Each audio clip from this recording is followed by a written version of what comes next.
Hello everyone, I hope you all are doing well. मेरा नाम है प्रशांत सिंह और मैं स्वागत करता हूं आप सबका दक्षिणा ई क्लासरूम प्लेटफॉर्म पे। तो गाइस, आज हम डिस्कस करने वाले हैं halo alkanes and halo arene का लेक्चर नंबर 12। लास्ट लेक्चर तक यानी कि लेक्चर नंबर 11 तक हमने halo alkanes and halo arenes के मेजर पोर्शन क्या कर लिए हैं, कवर कर लिए हैं। ठीक है, तो आज के लेक्चर में हम देखने वाले हैं कुछ इंपॉर्टेंट क्वेश्चंस और उसके आगे के टॉपिक्स, है ना, जिसमें हम पढ़ने वाले ग्रिग्नार्ड रिएजेंट। ठीक है, तो लेक्चर स्टार्ट करेंगे उससे पहले आई होप आप सभी मस्त एंड जबरदस्त होंगे, अपना और अपने फैमिली का ध्यान रख रहे होंगे और सोशल डिस्टेंसिंग मेंटेन कर रहे होंगे और आपकी पढ़ाई बिल्कुल जबरदस्त ढंग से चल रही होगी। ठीक है, तो आज का लेक्चर स्टार्ट करेंगे उससे पहले हाथ में लीजिए पेन एंड पेपर और चेहरे पे लीजिए बड़ी सी स्माइल, राइट। तो चलिए आज का लेक्चर स्टार्ट करेंगे। पहले हम कुछ क्वेश्चंस करेंगे, ठीक है। तो होपफुली आपने रिएक्शंस वगैरह रिवाइज किए होंगे, तो काफी मजा आने वाला है इस सेशन में। तो स्टार्ट करते हैं क्वेश्चन। ठीक है, सबसे पहले हम एक कंपाउंड लेते हैं, फॉर एग्जांपल, है ना। फर्स्ट क्वेश्चन है हमारा, ठीक है, बिल्कुल एक्टिव रहना है। जैसे ही मैं आपको क्वेश्चन दूं कोई भी, सबसे पहले आपको उसको खुद ट्राई करना है, स्टैचू बोल के, है ना। उसके बाद से क्या करना, पहले खुद ट्राई करना है, फिर इधर देखना है। अगर आप मुझे देखते गए ना, भले ही आपको रिएक्शंस आता है, लेकिन आप मुझे केवल फॉलो कर रहे हो ना, तो एक गलत तरीका है, उससे आप उतना सीख नहीं पाओगे। चलिए, तो इसका हम क्या कर रहे हैं, सबसे पहले हमने कहा कि भाई इसका हमने क्लोरीनेशन करवाया, मोनोक्लोरीनेशन करवाया लाइट के प्रेजेंस में। यहाँ पे लिखा हुआ Cl2 और HNO, है ना। मोनोक्लोरीनेशन करा रहे हैं तो कितने प्रोडक्ट मिलेंगे, है ना, इंक्लूडिंग स्टीरियो आइसोमर्स। ये एक अच्छा क्वेश्चन है, इंक्लूडिंग स्टीरियो आइसोमर्स। ठीक है, तो जब भी हमसे क्लोरीन बोला जाए, क्लोरीन के मोनोक्लोरीनेशन जब भी हम सुनते हैं, हमारे दिमाग में क्या आना चाहिए, क्लोरीन का मोनोक्लोरीनेशन सुनते ही हमारे दिमाग में आना चाहिए कि कितने तरह के sp3 हाइब्रिडाइज्ड कार्बन है। क्योंकि क्लोरीन बिल्कुल भी डिस्टिंग्विश नहीं करता है, जितने भी sp3 कार्बन होते हैं सब पे अटैच होता है, सेलेक्टिव नहीं होता है। याद रखना है, क्लोरीन चूजी टाइप का नहीं है, उसको जितने भी sp3 कार्बन है उस पे सब पे अटैच होना है। ब्रोमीन सेलेक्टिव नेचर का है। तो कितने तरह के sp3 कार्बन है उसको देख लेते हैं। आपका ये है, सेकंड ये है, थर्ड ये है, लेकिन इसके जैसा एक इधर भी है तो इसको नहीं देखेंगे। फोर्थ आपका ये है और उसके जैसा एक इधर भी है, तो टोटल 4 टाइप के हो गए। तो चलिए देखते हैं, अगर चारों पे लगते हैं तो क्या होगा। पहला आपका अगर फर्स्ट पे लगेगा तो किस तरह का दिखेगा, ऐसा कुछ दिखेगा, है या नहीं। होपफुली ये स्क्रीन के अंदर है, हाँ, ठीक है। सेकंड आपका इस तरह का लगेगा, देखिए, ठीक है। थर्ड किस पोजीशन पे लग सकता है आपका, थर्ड लग सकता है आपका इस पोजीशन पे, और फोर्थ लगेगा आपका इस पर्टिकुलर पोजीशन पे, ठीक है। तो ये 4 टाइप के तो मुझे दिख रहे हैं, लेकिन जब भी स्टीरियो आइसोमर बोला जाता है तो हमको ये देखना होता है कि कोई स्टीरियो आइसोमर तो एग्जिस्ट नहीं कर रहा है, ज्योमेट्रिकल या ऑप्टिकल आइसोमेरिज्म तो नहीं आ रही। ठीक है, तो ऑब्वियस सी बात है कि इन दोनों का तो आइडिया नहीं, लेकिन इन दोनों का तो मैं श्योर हूं। देखिए, यहां पे कोई भी कायरल कार्बन नहीं है, ठीक है। यहां पे देखिए कोई भी कायरल कार्बन मुझे तो नहीं दिख रहा, इसमें भी कोई कायरल कार्बन नहीं है। अगर आप इसमें देखो कोई भी कायरल कार्बन नहीं है, यहां भी कोई भी कायरल कार्बन नहीं है। यहां पे देखिए तो दो कायरल कार्बन है, एक तो ये वाला भी कार्बन कायरल है और एक ये वाला भी कार्बन कायरल है, ठीक है। इधर भी आपका ये वाला कार्बन कायरल है और ये भी कार्बन कायरल है, ठीक है। तो 2 कायरल कार्बन है, दोनों पोजीशन से जब ऑप्टिकल आइसोमेरिज्म शो करेगा तो इसके कितने स्टीरियो आइसोमर्स होंगे, तो 2 टू द पावर अपने हो जाएंगे n होते हैं, क्योंकि अनसिमेट्रिकल टाइप का है। 2 टू द पावर n, यहां भी 2 टू द पावर n, और कितने ऐसे पोजीशंस आपके 2, 1 2, यहां भी 1 2, तो 2 टू द पावर 2, ठीक है। यानी कि 4 स्टीरियो आइसोमर इसके और 4 इसके, ठीक है। तो टोटल नंबर ऑफ प्रोडक्ट कितने हो जाएंगे, 1 2 4 6 और 10। टोटल कितने प्रोडक्ट हो गए इसके, 10 प्रोडक्ट्स, है ना। 10 products including stereo isomer, 10 products including stereo isomers, है ना। जब आप स्टीरियो आइसोमर को काउंट करोगे तो टोटल कितने प्रोडक्ट होंगे आपके, 10 प्रोडक्ट, है ना, including stereo isomer, including stereo isomers. और अगर आप ऐसे देखो तो कितने प्रोडक्ट हो रहे हैं आपके, 4 प्रोडक्ट्स। अगर आप क्या करो, स्टीरियो आइसोमर को क्या करो, एक्सक्लूड करो, एक्सक्लूडिंग स्टीरियो आइसोमर्स। अगर आप स्टीरियो आइसोमर्स को एक्सक्लूड कर रहे हो तो कितने प्रोडक्ट मिल रहे हैं आपको, 4 प्रोडक्ट मिल रहे हैं, है या नहीं। तो बिल्कुल आसान सा सवाल था। नेक्स्ट देखते हैं कि भाई क्लोरीनेशन करवाया, मोनोक्लोरीनेशन करवाया लाइट के प्रेजेंस में, तो ये तो भाई सभी कार्बन पोजीशन ले लिया जहां जहां आपको sp3 दिख रहा था। लेकिन अगर यही, है ना, अगर यही क्या हो आपका ब्रोमिनेशन हो, है ना, क्या हो आपका ब्रोमिनेशन हो, तो ब्रोमिनेशन भी क्या होता है, लाइट के प्रेजेंस में होता है, ठीक है।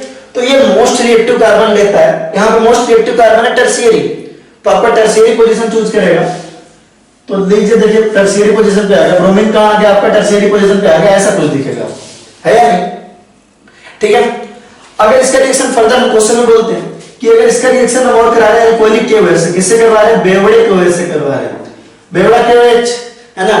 एल्कोहलिक कोई भी चीज जो बर्बादी की तरफ ले जाती है, ये कहां यहां पे क्या होगा? एलिमिनेशन होगा, E2, है ना। क्या बनेगा आपका? ठीक है, आपका बन जाएगा ये पर्टिकुलर प्रोडक्ट बन जाएगा, देखिए, ठीक है, ये बन जाएगा आपका। ये सारी चीजें नोट करनी है यार, है ना। कोई भी ऐसी चीज अगर आप नोट नहीं कर रहे हैं तो एक गलती कर रहे हैं, नोट आपको प्रॉपर्ली करना है। चलिए, तो ये है। अब इसका रिएक्शन हमने कहा HCl से कराइए, किससे कराइए? HCl से कराइए। कुछ याद आ रहा है? डबल बॉन्ड का हाइड्रोक्लोरिक एसिड से HCl से रिएक्शन करा रहे थे, क्या हो रहा था? इलेक्ट्रोफिलिक एडिशन रिएक्शन हो रहा था। क्या हो रहा था? इलेक्ट्रोफिलिक एडिशन रिएक्शन हो रहा था। पहले H+ जा रहा था आपका, ठीक है, कहां अटैच हो रहा था आपका? H+ कहां लग सकता है? एक तो यहां लग सकता है, दूसरा यहां लग सकता है, ठीक है। तो कहां आप लगाएंगे? जहां पे कार्बोकेटायन ज्यादा स्टेबल बने। अगर आप H+ को यहां लगा रहे हैं तो कार्बोकेटायन कहां बनेगा? यहां पे। अगर आप H+ को यहां लगा रहे हैं तो कार्बोकेटायन बनेगा यहां पे।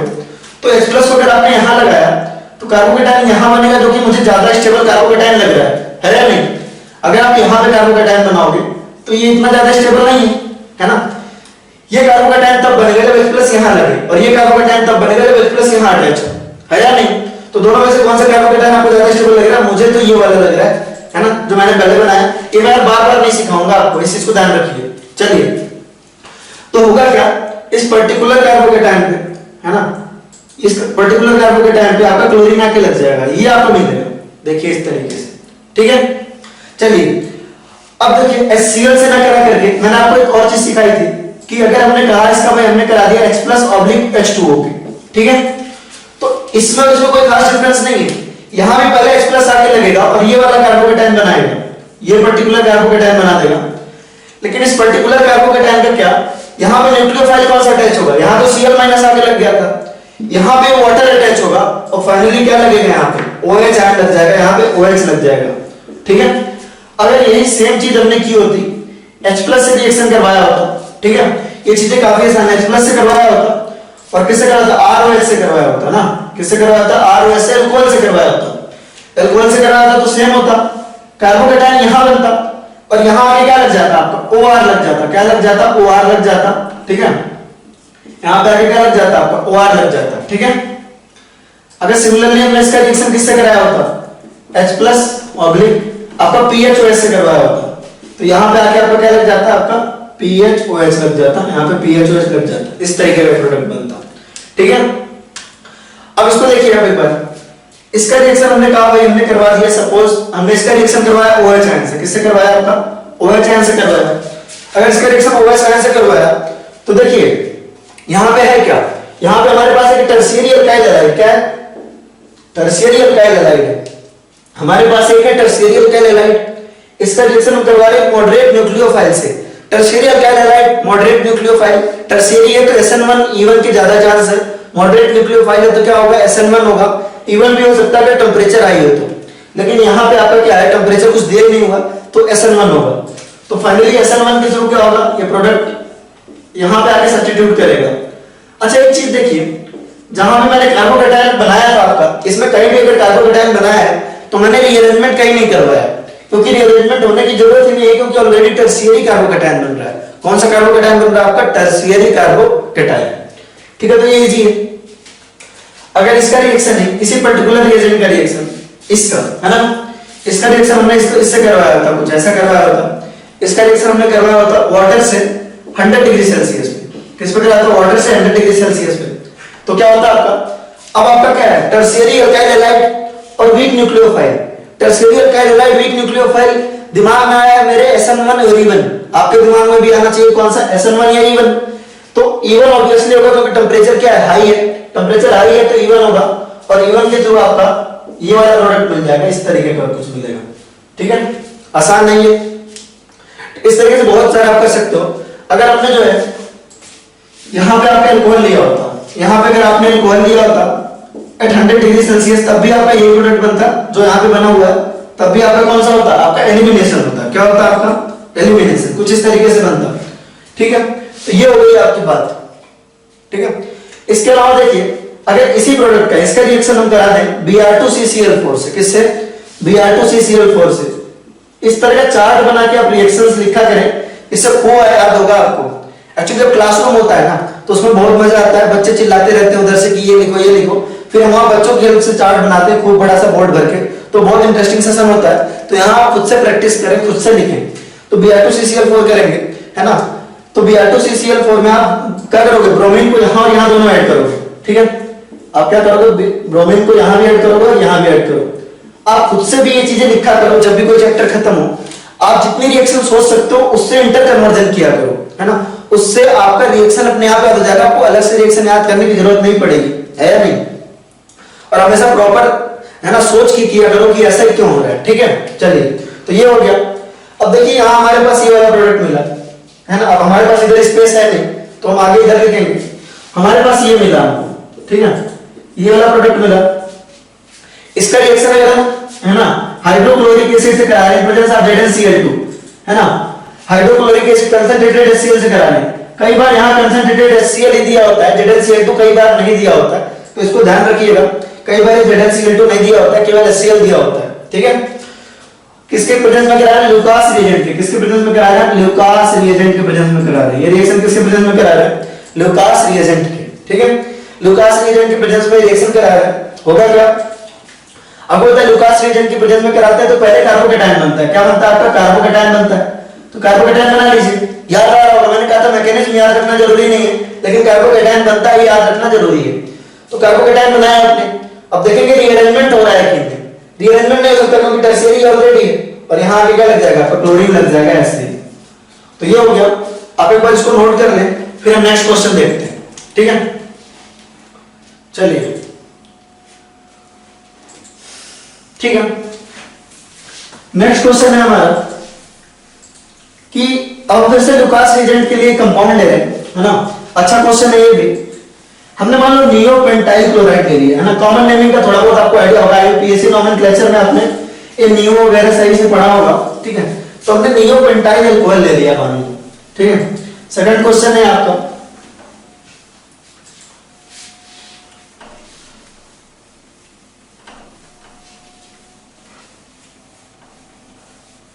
ठीक है? आपने लिया नियोपेंटाइल अल्कोहल, है ना? नियोपेंटाइल अल्कोहल कैसा होगा? देखिए CH3 CH2, ये आपका नियोपेंटाइल है, नियोपेंटाइल अल्कोहल, है ना? तो कॉमन नेम इतना याद रखना जरूरी नहीं है, अगर इसका यूपीएससी नेम देखा जाए तो होगा आपका 2,2-डाइमिथाइल प्रोपेनॉल, है ना? 2,2-डाइमिथाइल प्रोपेनॉल यानी नियोपेंटाइल क्लोराइड, ठीक है?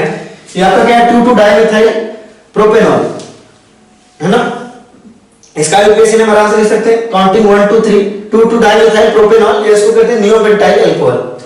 अगर इसका रिएक्शन हम करा रहे हैं HCl से इन प्रेजेंस ऑफ ZnCl2, इसका हम रिएक्शन करा रहे हैं HCl से इन प्रेजेंस ऑफ ZnCl2, तो कैसा होगा? आपका कंसंट्रेटेड HCl है आपका ये, इसको क्या कहते हैं? ल्यूकास रिएजेंट कहते हैं, है ना?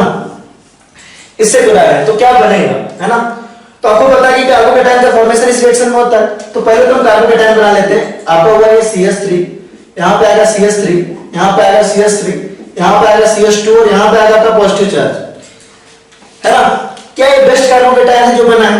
ये कौन सा कार्बोकेटायन है? प्राइमरी कार्बोकेटायन है। क्या करना है? प्राइमरी कार्बोकेटायन है भाई, ये चीख के कह रहा है भाई रीअरेंज तो होना ही पड़ेगा, क्योंकि प्राइमरी कार्बोकेटायन इतना स्टेबल नहीं है। अब रीअरेंजमेंट कराने के लिए क्या होगा? इधर से कुछ इधर शिफ्ट होना चाहिए। अब यहाँ हाइड्रोजन तो दिख नहीं रहा मुझे, आमतौर पर हाइड्राइड शिफ्ट करा देते हैं, यहाँ मुझे हाइड्रोजन तो दिख नहीं रहा है, तो किस तरह का शिफ्टिंग होगा आपका? मिथाइल शिफ्टिंग होगा। किस तरह का होगा आपका? मिथाइल शिफ्टिंग होगा। और क्या होगा? मिथाइल शिफ्ट होगा, मिथाइल शिफ्ट, और मिथाइल शिफ्ट होगा आपका किस तरह का? ये आपका CH3 इस तरफ आ जाएगा, है ना? मिथाइल शिफ्ट होगा तो आपका एक CH3 इधर आ जाएगा, एक CH3 इधर आ जाएगा, ये यहाँ आ जाएगा, इससे अटैच हो जाएगा, तो आपका होगा CH2 CH3 और कार्बोकेटायन हो जाएगा ये, है ना? अब जो कार्बोकेटायन है वो किस तरह का है? अब जो कार्बोकेटायन है वो टर्शियरी कार्बोकेटायन है। अब जो कार्बोकेटायन है वो कौन सा कार्बोकेटायन है? आपका टर्शियरी कार्बोकेटायन है। और टर्शियरी कार्बोकेटायन है तो बस वहां पे आपको क्या करना है? लास्ट में Cl ऐड कर देना है। तो होगा क्या? यहाँ पे आएगा CH3, यहाँ पे लग जाएगा आपका Cl, यहाँ पे आ जाएगा आपका CH2, यहाँ पे आ जाएगा CH3। तो ये प्रोडक्ट बनेगा आपका। देखिए ये प्रोडक्ट बनेगा। अगर आपने डायरेक्टली यहाँ से OH हटा के यहाँ पे Cl लगा दिया होता तो गलती हो जाती है या नहीं, क्योंकि जहां जहां पे कार्बोकेटायन बन रहा है याद रखिए वहां वहां रीअरेंजमेंट की पॉसिबिलिटी अपने को सोचना ही है या नहीं। यहाँ पे हमारा कार्बोकेटायन ऐसा बना, अगर यहाँ पे हमने डायरेक्ट क्लोरीन ऐड कर दिया होता तो कुछ इस तरह का प्रोडक्ट मिलता, ऐसा ही दिखता, और यहाँ पे क्लोरीन आ जाता, जो कि क्या है मेजर प्रोडक्ट नहीं होगा, बनेगा तो वो भी लेकिन वो माइनर होगा, है ना। ये होगा आपका मेजर, तो इसको ध्यान रखना है क्योंकि रीअरेंजमेंट हो सकता है ना। याद रखिए मैं फिर से रिपीट कर रहा हूं, जहां जहां कंप्लीट कार्बोकेटायन बन रहा है वहां वहां अगर रीअरेंजमेंट पॉसिबल है तो रीअरेंजमेंट करा के जो मोस्ट स्टेबल कार्बोकेटायन होगा उससे अपने को क्या करना, मेजर प्रोडक्ट बनाना है, उससे अपने को मेजर प्रोडक्ट बनाना है। अब रीअरेंजमेंट में आपको हो सकता है hydride shift, methyl shift, ring contraction, ring है ना, रिंग एक्सपेंशन या फिनाइल शिफ्ट, इसमें से कुछ भी हो सकता है, वो आपको चेक करना पड़ेगा, ठीक है। ये तो हो गया सेकंड क्वेश्चन। अब दूसरा एक क्वेश्चन देखते हैं, नॉट वेरी इंपॉर्टेंट, लेकिन अगर कुछ कंफ्यूजन हो जाए बच्चों को तो उसके लिए है कि इस तरह का कोई कंपाउंड ले लिया हमने, है ना, डाइक्लोरो कंपाउंड ले लिया, ठीक है, डाइक्लोरो कंपाउंड है, इसका क्या कर रहे हैं OH के साथ रिएक्शन करा रहे हैं, OH को लिया हुआ आपका एक्सेस में अच्छा खासा लिया हुआ, उसकी प्रॉब्लम नहीं है, ठीक है। अगर हमने डाइक्लोरो कंपाउंड लिया तो अब क्या करना है, एल्काइल हैलाइड है, न्यूक्लियोफाइल है, एल्काइल हैलाइड है, न्यूक्लियोफाइल है, न्यूक्लियोफिलिक सब्स्टिट्यूशन होगा, लेकिन अभी हमारे पास लीव करने के लिए क्या है, दो ग्रुप है, इसको ध्यान रखिए। तो विदाउट एनी कंफ्यूजन आप दोनों ग्रुप को क्या करिए, लीव कराइए और आने वाले जो ग्रुप है उसको आप आराम से अटैच करवा दीजिए। अब आप सबको मालूम है कि एक ही कार्बन पे दो OH ग्रुप हो या एक OH हो एक OR हो, इस तरह का ग्रुप क्या होता है, अनस्टेबल होता है। ये दोनों अगर एक ही पे हैं, एक ही कार्बन पे दो OH ग्रुप क्या होते हैं, अनस्टेबल होता है, ठीक है, अनस्टेबल होगा ये। तो होगा क्या, जब भी इस तरह का आपको दिखे तो आप वाटर निकाल लो, कैसे निकालोगे, देखो इस तरह किया करो, है ना, एक ही कार्बन पे दो OH दिख रहा है मुझे अगर, ठीक है, तो होगा क्या, एक ही कार्बन पे दो OH है इस तरह से, ठीक है, तो आप क्या किया करो, आप क्या करो, वाटर इस तरह से निकाल लो, है ना, यहां से हमने वाटर निकाला, वाटर तो निकल गया और केवल क्या बचा, यहाँ पे ऑक्सीजन बचा और ये दोनों बॉन्ड बचे, तो ये दोनों बॉन्ड किसके साथ लग जाएगा, आपको ऑक्सीजन के साथ लग जाएगा। तो फाइनली जो प्रोडक्ट मिलेगा एक्चुअली वो क्या होगा आपका, इस तरीके का होगा, किस तरीके का होगा, जैसा अपने को दिख रहा है यहाँ पे, ये आपका क्या है, एसीटोन है, क्या है आपका, एसीटोन है, इस चीज को ध्यान रखेंगे, ठीक है। डाइक्लोरो न्यूक्लियोफिलिक सब्स्टिट्यूशन हुआ, दोनों जगह OH आके लग गया, अब एक ही जगह जो OH क्या होगा, अनस्टेबल होगा, तो ये रीअरेंज होकर किस तरह हो जाएगा, आपका कीटोन फॉर्म में हो जाएगा, वाटर क्या हो जाएगा, निकल जाएगा। तो इसको सही से नोट करेंगे, खुद बनाएंगे ना। अच्छा नेक्स्ट देखिए, एक इंपॉर्टेंट चीज है यार, है ना, नेक्स्ट क्वेश्चन एक इंपॉर्टेंट है क्वेश्चन है, इसको आप कॉन्सेप्ट कह सकते हो, है ना। मुझे लगा कि इसमें बच्चों को कंफ्यूजन हो सकती है, इसीलिए मैंने इसको पर्टिकुलरली लिया है कि अगर आप इसको देखो, सपोज आप इसको देखो, तो ये क्या है आपका, ये आपका हेलो एरीन है, क्या है, हेलो एरीन है, ठीक है। और ये आपका इस कंपाउंड को देखो, इस कंपाउंड को देखो CH2Cl, ये दिखने में बिल्कुल एक जैसे लगते हैं, बेंजाइल क्लोराइड है, क्या है आपका, बेंजाइल क्लोराइड है, और ये क्या आपका हेलो एल्केन है, क्या है आपका, हेलो एल्केन है। पहला वाला आपका हेलो एरीन है, दूसरा वाला क्या है आपका, हेलो, है ना, पहला वाला आपका हेलो एरीन है, यहाँ पे क्लोरीन जो है, ध्यान दीजिएगा, पहला वाला आपका हेलो एरीन है, यहाँ क्लोरीन आपका डायरेक्टली रिंग से अटैच्ड है, और यहाँ पे क्लोरीन आपका CH2 से अटैच्ड है, उससे कुछ भी अटैच, उससे हमें क्या लेना देना, ठीक है। तो ये आपका क्या है, हेलो एल्केन, और ये आपका क्या है, हेलो एरीन है। अब मैं ये बात क्यों कह रहा हूं आपसे, इसलिए कह रहा हूं कि अगर यहाँ पे आप न्यूक्लियोफिलिक सब्स्टिट्यूशन करा रहे हो, ये कंपाउंड आपका बन हुआ, अगर आप यहाँ पे न्यूक्लियोफिलिक सब्स्टिट्यूशन करा रहे हो तो कैसे होगा, इस चीज को देखते हैं। अगर हमने यहाँ पे न्यूक्लियोफिलिक सब्स्टिट्यूशन कराया था तो क्या हुआ था, आपने इस OH ग्रुप को यहाँ अटैक करवाया था, याद करने की कोशिश करिए, SNAR हुआ था ना, SNAR, एरोमेटिक न्यूक्लियोफिलिक सब्स्टिट्यूशन हो गया यहाँ पे, क्योंकि ये एरोमेटिक कंपाउंड है ना, ध्यान दीजिए थोड़ा सा, ये आपका क्या है, एरोमेटिक हेलो एरीन है ना, क्लोरीन आपका हाइड्रोजन रिंग से डायरेक्टली अटैच्ड है, तो होगा क्या आपका SNAR होगा, है ना, एरोमेटिक न्यूक्लियोफिलिक सब्स्टिट्यूशन। इसमें होता क्या था, आपका न्यूक्लियोफाइल अटैक करता था और ये वाला बॉन्ड ब्रेक होकर यहाँ आ जाता था, और यहाँ पे आ जाता था आपका निगेटिव चार्ज, और ये निगेटिव चार्ज जो है आपके ऑर्थो एंड पैरा पोजीशन पे चला जाता था। कहां चला जाता था, आपके ऑर्थो एंड पैरा पोजीशन पे। तो ऑर्थो एंड पैरा पोजीशन पे अगर कोई इलेक्ट्रॉन विथड्रॉइंग ग्रुप हो, for example NO2, ortho and para group पे अगर कोई इलेक्ट्रॉन विथड्रॉइंग ग्रुप हो, इलेक्ट्रॉन विथड्रॉइंग ग्रुप, अगर ऑर्थो एंड पैरा पोजीशन पे कोई इलेक्ट्रॉन विथड्रॉइंग ग्रुप है तो ये क्या करता था, इसको स्टेबलाइज करता था। इलेक्ट्रॉन विथड्रॉइंग ग्रुप क्या करता था, स्टेबलाइज करता था। तो हेलोरीन में जहां क्लोरीन आपका बेंजीन रिंग से डायरेक्टली अटैच है, वहां पे इलेक्ट्रॉन विद ड्राइंग ग्रुप आपका है ना, ध्यान दीजिए क्लोरीन अगर आपका एरोमेटिक रिंग से डायरेक्टली अटैच है तो इलेक्ट्रॉन विद ड्राइंग ग्रुप अगर ऑर्थो एंड पैरा पोजीशन पे है, यानी कि NO2 जैसा, तो वो क्या करता था आपके इस नेगेटिव चार्ज को स्टेबलाइज कर रहा था और रेट ऑफ रिएक्शन क्या कर रहा था, फास्ट कर रहा था। वहीं दूसरी तरफ ये हेलो एल्केन है, ये बेंजाइल क्लोराइड है, अगर इसमें आप न्यूक्लियोफिलिक एरोमेटिक सब्स्टिट्यूशन कराएंगे OH करवा रहे हैं तो ये किस मैकेनिज्म से होता है, आपकी SN1 से होता है। किससे होता है, SN1 से, है ना। क्यों SN1 से, क्योंकि बेंजाइल कार्बोकेटायन जो होता है पहले कार्बोकेटायन बनेगा और कार्बोकेटायन जो बनता है आपका यहाँ पे CH2 पॉजिटिव आता है और ये कार्बोकेटायन आपका रिंग के साथ रेजोनेंस में, तो ये स्टेबल कार्बोकेटायन है। आपको क्या मालूम है कि कार्बोकेटायन को स्टेबलाइज करने के लिए आपके पास कौन से ग्रुप होने चाहिए, इधर आपके पास इधर होने चाहिए, ये स्टेबल कार्बोकेटायन है। इसके लिए आपके पास यहाँ कौन सा ग्रुप होना चाहिए, यहाँ होना चाहिए इलेक्ट्रॉन डोनेटिंग ग्रुप। कौन सा ग्रुप होना चाहिए आपके पास, इलेक्ट्रॉन डोनेटिंग ग्रुप, है ना। कोई भी इलेक्ट्रॉन डोनेटिंग ग्रुप हो सकता है, फॉर एग्जांपल आपका हो सकता है OH हो सकता है, आपका हो सकता है OR हो सकता है, कुछ भी हो सकता है। तो ध्यान रखिए, है ना, इस चीज को। ये आपका बेंजाइल क्लोराइड है, ये हेलो एल्केन है, यहाँ न्यूक्लियोफिलिक सब्स्टिट्यूशन हो रहा है ना। अगर आप देखो बेंजाइलिक क्लोराइड में जो न्यूक्लियोफिलिक सब्स्टिट्यूशन होता है वो क्या होता है, आपको ये हेलो एल्केन है, वो होता है SN1 मैकेनिज्म से, जहां हो रहा है आपका फॉर्मेशन ऑफ कार्बोकेटायन। इसमें कंफ्यूजन का कोई स्कोप नहीं है ना, सिंपल सी बात है। ये आपका हेलो एल्केन है, पहले आपका यहाँ कार्बोकेटायन बनेगा, कार्बोकेटायन स्टेबलाइज इस रिंग के थ्रू, और जितना ही ज्यादा इलेक्ट्रॉन डोनेटिंग ग्रुप होगा उतना ही ज्यादा ही अच्छा कार्बोकेटायन बनेगा, उतना ही फास्ट ही SN1 देगा, उतना ही अच्छा होगा हमारे लिए, है या नहीं। यहाँ पे इलेक्ट्रॉन डोनेटिंग ग्रुप होने का फायदा ये है, यानी बेंजाइलिक कार्बन में, है ना, बेंजाइलिक हेलो एल्केन में, बेंजाइलिक हेलो एल्केन में, इसको रिपीट कर रहा हूं मैं बार बार, आपके दिमाग में कॉन्सेप्ट अच्छे से क्लियर होना चाहिए। बेंजाइलिक, है ना, हेलो एल्केन में SN1 मैकेनिज्म से होता है। बेंजाइलिक हेलो एल्केन में जो आपका न्यूक्लियोफिलिक सब्स्टिट्यूशन होता है वो SN1 के थ्रू होता है। बेंजाइलिक में जो आप भी रिपीट करेंगे मेरे साथ साथ, है ना, जैसे से मैं बोल रहा हूं आपको उधर से बोलना है, ठीक है। चलिए, जो बेंजाइलिक में हो रहा है आपका न्यूक्लियोफिलिक सब्स्टिट्यूशन वो किसके थ्रू हो रहा है, SN1 के थ्रू हो रहा है। यहाँ फॉर्मेशन ऑफ कार्बोकेटायन बन रहा है, तो जितना ज्यादा इलेक्ट्रॉन डोनेटिंग ग्रुप होंगे, यानी कि +M +H और +I, ठीक है, उतना ही ज्यादा कार्बोकेटायन स्टेबल होगा, उतना ही रेट फास्टर होगा। लेकिन जो हेलो रिंग्स है ना इस तरीके के, उसमें क्या है आपका, है ना, पहले वो चेन अटैक करा और negative charge ortho and para पे जा रहा है, ऑर्थो एंड पैरा पे अगर नेगेटिव चार्ज है तो स्टेबलाइज होगा किससे, माइनस वाले ग्रुप से, इलेक्ट्रॉन विथड्रॉइंग ग्रुप से, लाइक NO2 टाइप। तो उसकी वजह से क्या होगा, ये स्टेबलाइज होगा, ठीक है, आसान है।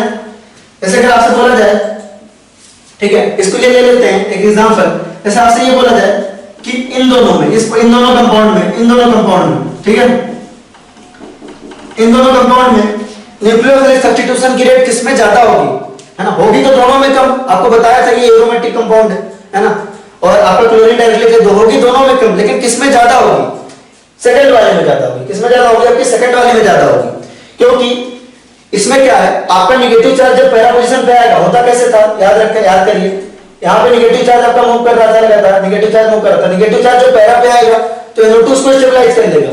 तो इन दोनों में फास्टर रेट किसकी हुई, आपकी फास्टर रेट होगी इसकी, ठीक है।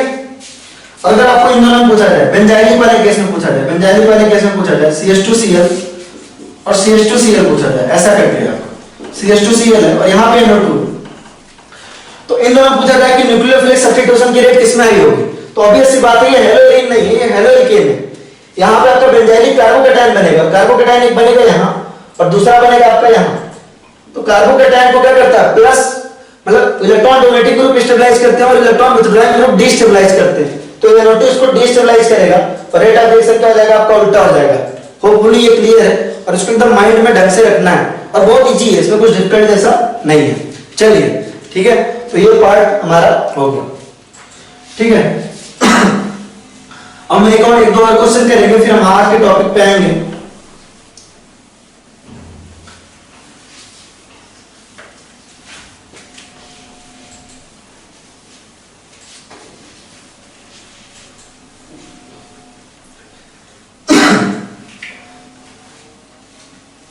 चलिए, अगर हमें ऐसा कोई ग्रुप बनाना है कि हमें कोई ऐसा ग्रुप बनाना है जिसमें आपका क्लोरोबेंजीन की ऑर्थो पोजीशन पे, है ना, आपका OCH3 जैसा कुछ लगा हो, है ना, क्या कहने की कोशिश कर रहा हूं, इस पे आते हैं, ठीक है, देखते हैं। मान लो हमारे पास बेंजीन है ना, हमारे पास क्या है, एक बेंजीन है, ठीक है, उसको ले लेते हैं बेंजीन। एकमात्र रिंग है जो आपको बहुत बार बनानी है ना। चलिए, तो हमारे पास बेंजीन है, इसका रिएक्शन हमने कराया किसके साथ, Cl2 और इन प्रेजेंस ऑफ एनाइड्रस AlCl3। क्या होने वाला बच्चों, अब तक तो आपको याद हो गया होगा, होने वाला हमारा हैलोजिनेशन, इलेक्ट्रोफिलिक सब्स्टिट्यूशन रिएक्शन है, हैलोजिनेशन होगा। और आपका क्या होगा, किसी भी पोजीशन पे आके क्लोरीन लग जाएगा। बिल्कुल सही बात है, किसी भी पोजीशन पे आके क्लोरीन क्या होगा, लग जाएगा। ठीक है, अब क्लोरीन को कि सारे कार्बन क्या है, एकदम सिमिलर है, लेकिन अगर इसका रिएक्शन हम करा रहे हैं सपोज CH3COCl से, CH3COCl से, आपको पता क्या है, in presence of anhydrous AlCl3 same. आपको क्या पता है, ये क्या है, आपका लिविंग ग्रुप है, ये तो लीव कर जाएगा एज इट इज यहां से, और CH3CO यहां पे आके अटैच हो जाएगा। और कहां कहां अटैच होगा आपका, अटैच होगा आपका पहला पोजीशन पे। ठीक है, पहला पोजीशन पे अटैच होगा, और कहां अटैच होगा आपका, और होगा आपका ऑर्थो पोजीशन पे। कहां होगा, ऑर्थो पोजीशन पे। ठीक है, पहला पोजीशन पे होगा, और कहां होगा आपका, ऑर्थो पोजीशन पे होगा। ठीक है, इसमें से आपका मेजर कौन सा होगा, ये वाला होगा, मेजर ये वाला होगा, है ना, और माइनर ये वाला होगा। ठीक है, शायद जाहिर सी बात है यहां स्टेरिक हिंड्रेंस होगा। इसका मतलब हम एक और तरीके से कर सकते हैं, अगर हमको CH3COCl नहीं लेना है तो एक और तरीका है कि हम एनाइड्राइड भी ले सकते हैं। हम क्या कर सकते हैं, CH3CO और Cl को लिविंग ग्रुप की जगह, लिविंग ग्रुप हम कोई और भी ले सकते हैं, हम ये वाला भी लिविंग ग्रुप ले सकते हैं, एनाइड्राइड भी ले सकते हैं। तो क्लोरीन की जगह पे लिविंग ग्रुप ये भी हो सकता है हमारा कि ये लीव करेगा, अगर एनाइड्राइड लेंगे तब भी यही होगा, एनाइड्राइड लेंगे तो ये पूरा लीव करेगा और ये एडिटी जाके अटैच हो जाएगा। इसको मेजर कर लेते हैं एक बार फिर से, होगा क्या, आपका यहां से क्या निकलेगा, यहां से अगर क्लोरीन निकल के ये वाला ग्रुप अटैच हो जा रहा था, क्लोरीन निकल के ये वाला ग्रुप क्या हो रहा था, अटैच हो जा रहा था यहां पे, और यहां भी एनाइड्राइड में भी ये वाला पूरा ग्रुप लीव करेगा और ये पर्टिकुलर ग्रुप क्या होगा, अटैच हो जाएगा, जैसा कि यहां दिख रहा है। और इस तरीके से इसमें भी होगा कि CH3CO आपका क्या करेगा, पहला पोजीशन पे और ऑर्थो पोजीशन पे लग जाएगा, ये होगा आपका मेजर और ये होगा माइनर। ठीक है, आसान सी बात है। तो इतने क्वेश्चंस अपने आप प्रैक्टिस कर लिए, है ना, तो क्वेश्चंस आपको खुद से भी प्रैक्टिस करने हैं खूब सारे, है ना, बहुत इंटरेस्टिंग सेशन होता है। हमारे पास अगर टाइम और होगा तो हम और क्वेश्चंस खुद लेंगे, आगे के लेक्चर्स में हमारे क्वेश्चन की फ्रीक्वेंसी धीरे धीरे बढ़ने वाली है। ठीक है, तो इसके लिए आप भी रिवीजन में रहिए। जो बच्चा रिवीजन में रहता है और पूरा तैयार करके आता है ना रिएक्शन, उसको क्वेश्चन वाले सेशन में बहुत मजा आता है, अल्टीमेट वाला मजा, है ना, मजा। चलिए, तो हम आते हैं अपने नए टॉपिक पे, बिल्कुल ऑर्गेनोमेटेलिक कंपाउंड। ठीक है, आज का हमारा टॉपिक ऑर्गेनोमेटेलिक कंपाउंड बहुत ज्यादा इंपॉर्टेंट है, और इंपॉर्टेंस इसकी कितनी है अभी जब हम पढ़ेंगे तो आपको खुद आइडिया लग जाएगा। तो पहले हम आते हैं ऑर्गेनोमेटेलिक कंपाउंड। ऑर्गेनोमेटेलिक कंपाउंड नाम से क्या लग रहा है यार, नाम से क्या लग रहा है कि क्या होना चाहिए इसमें, ऑर्गेनोमेटेलिक कंपाउंड।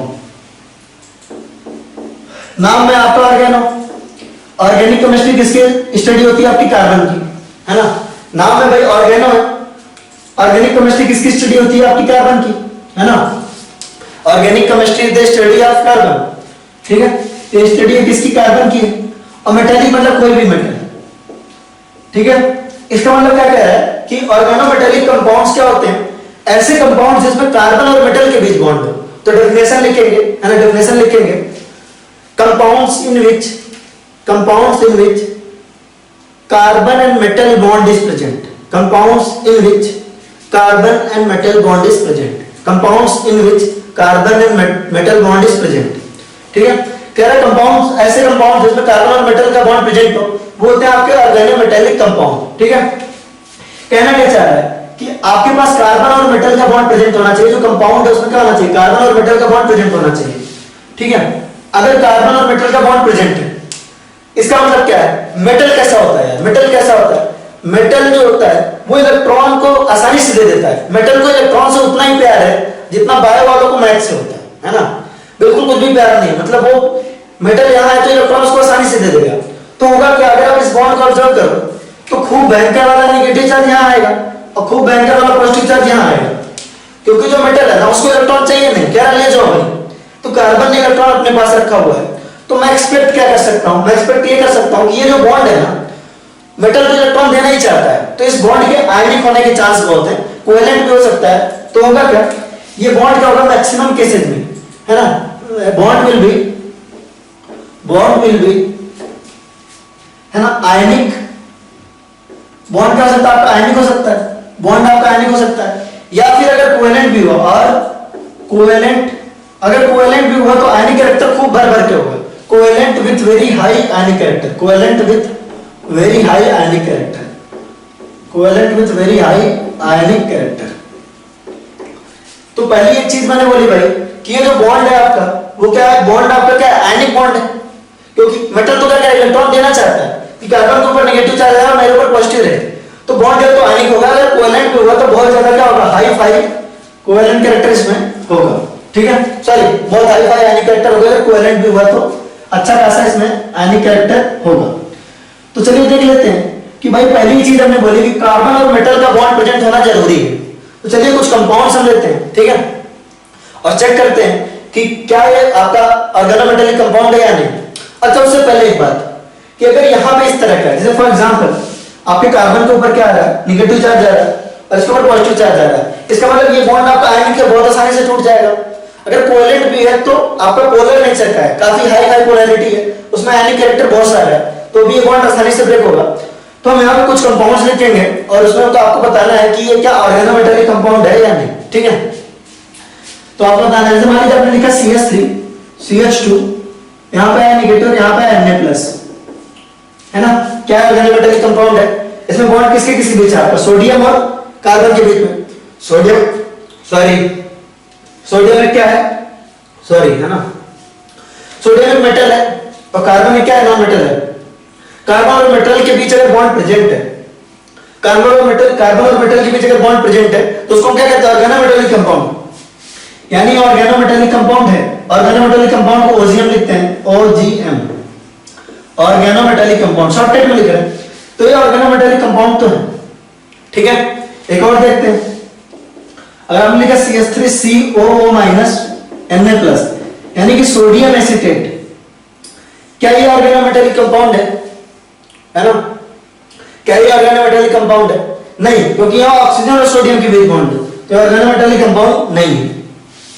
इसको देखिए CH3 CH2 और K+, क्या ये ऑर्गेनोमेटेलिक कंपाउंड है, डेफिनेटली है। इसमें किसके किसके बीच का बॉन्ड है आपका, कार्बन और पोटेशियम के बीच में। नेक्स्ट देखिए CH3COO- का होल 4, और ये इसको हम कहते हैं लेड एसीटेट, क्या कहते हैं, लेड एसीटेट, है ना।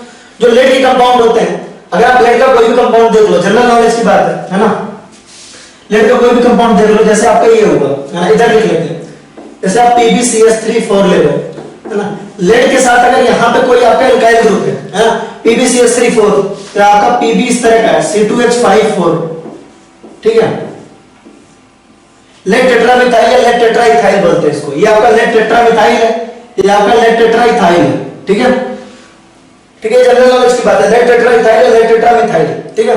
ये दोनों ऐसे हैं जो आपका एंटी नॉकिंग एजेंट की तरह काम करते हैं, है ना। एंटी नॉकिंग एजेंट का काम आता है डीजल इंजन, पेट्रोल इंजन में आपका एंटी नॉकिंग एजेंट किसकी तरह काम करते हैं, एंटी नॉकिंग एजेंट का पेट्रोल इंजन और डीजल इंजन में, ये दोनों कंपाउंड, है ना, किस तरह काम करते हैं, anti knocking agent in petrol engine या डीजल इंजन, इस तरह की चीजों में एंटी नॉकिंग एजेंट की तरह काम करते हैं। ये थोड़ा इस टॉपिक से हटके था, इसका इसमें कोई रोल नहीं है, बट ऐसा ना कि जनरल नॉलेज में सारी चीजें आती हैं तो इसको बताया मैंने, ठीक है। यहां देखिए क्या है, ऑर्गेनोमेटेलिक कंपाउंड है ना, डेफिनेटली नहीं है, क्योंकि यहाँ ऑक्सीजन और लेड के बीच में बॉन्ड है, ऑक्सीजन और लेड के बीच बॉन्ड है या नहीं। नेक्स्ट देखिए, नेक्स्ट देखते हैं CH3MgX, CH3MgBr, सपोज ऐसा है CH3MgBr,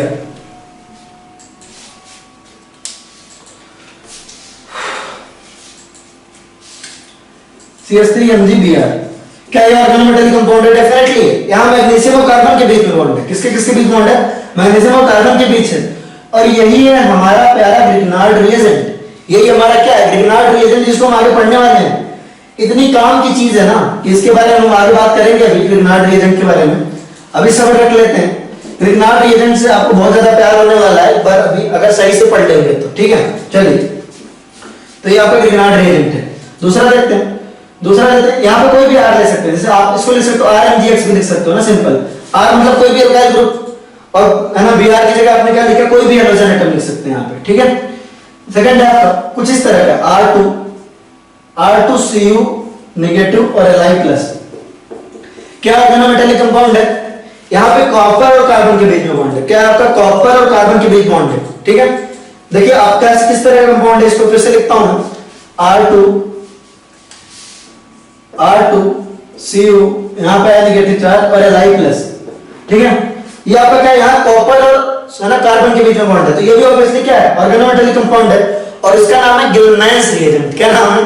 गिलमैन्स। थोड़ा फनी नाम है, ठीक है, लेकिन क्या है भाई, नाम तो हमने साइंटिस्ट के नाम पे रखा है।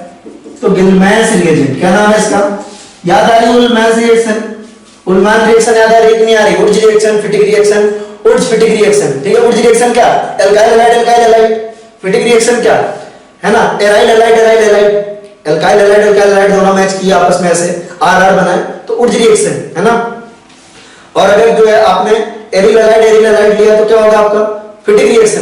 एक तरफ एल्काइल दूसरी तरफ एराइल, तो वो होगा आपका वुड्स फिटिक। और अगर मेटल ही हटा दिया आपने, सोडियम की जगह क्या यूज किया, कॉपर यूज किया, तो उल्मान रिएक्शन, ठीक है। तो ये आपका गिलमैन्स रिएजेंट, ठीक है। नेक्स्ट आपका RZNX। यहाँ जिंक और कार्बन के बीच बॉन्ड है, जिंक और कार्बन के बीच बॉन्ड है, ये भी आपका ऑर्गेनोमेटेलिक कंपाउंड हुआ। फिर इसको हम कहते हैं फ्रैंक लैंड्स रिएजेंट। क्या कहते हैं आपका? Frank lands reagent. ये सब याद रखने हैं यार अपने को, ठीक है।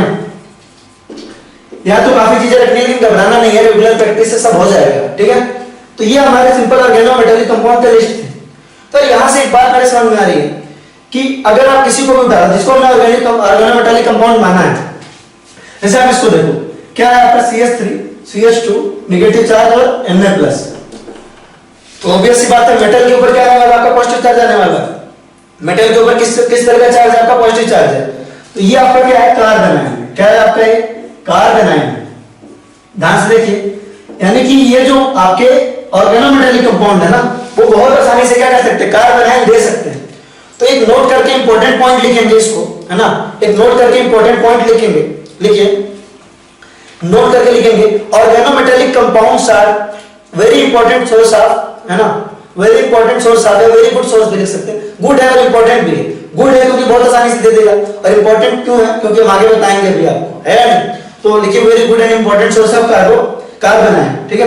कार्बन आयन बहुत आसानी से दे देते हैं। अब अगर ये कार्बन आयन इसको देखते हैं, ठीक है, जनरल टर्म्स में आते हैं कि इसी कार्बन आयन को ले लें, इसी को ले लेते हैं, चलिए इधर देखते हैं।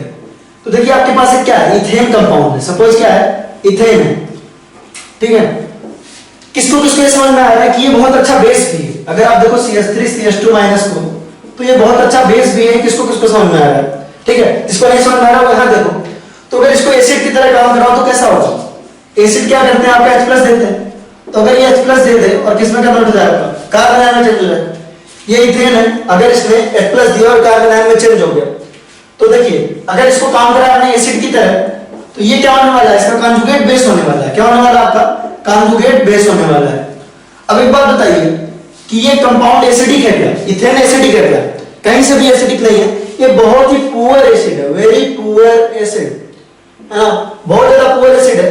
ये अपने पास से H+ आसानी से नहीं देना चाहेगा।